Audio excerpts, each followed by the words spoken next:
Oliver Pascal drew on Hero's rein and sniffed. "Smoke," he said. Gawain de Brion, his companion in arms, halted his own mount and inhaled deeply. "There's only the hunting lodge at Penfoss nearby. Amory de Sens holds it for Earl Robert." Oliver grunted and shifted his position to ease his aching buttocks. New saddles were always hell, and this one was scarcely a week old, purchased from a craftsman in Bristol. It would take at least a month to mould it into a comfortable shape. What Oliver wanted to do was cross the Severn at the ferry and ride on to the Earl's Keep at Bristol, where he was assured of a hot meal and a safe place to sleep.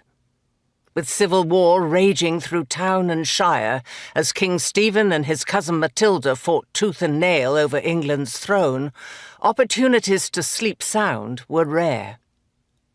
A man more inured to the depredations of this particular war might have ridden on, but Oliver was still tender to the game of raid and counter-raid, of pillage and slaughter, which was becoming so commonplace that men's morals and sensibilities were bludgeoned from existence.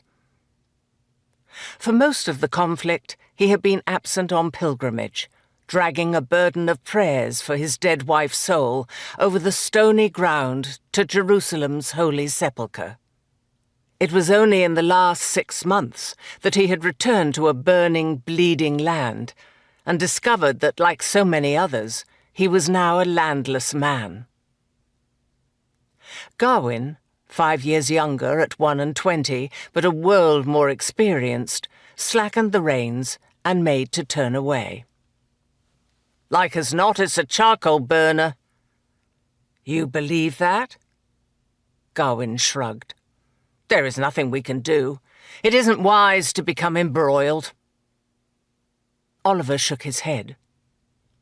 "Perhaps not, but we cannot just ride on."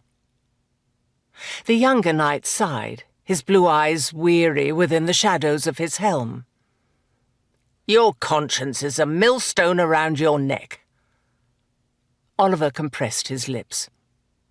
Unlike most of his contemporaries, he was clean-shaven, for in contrast to his flaxen hair, his beard, when permitted to grow, was a blazing fire red that made him feel like a freak.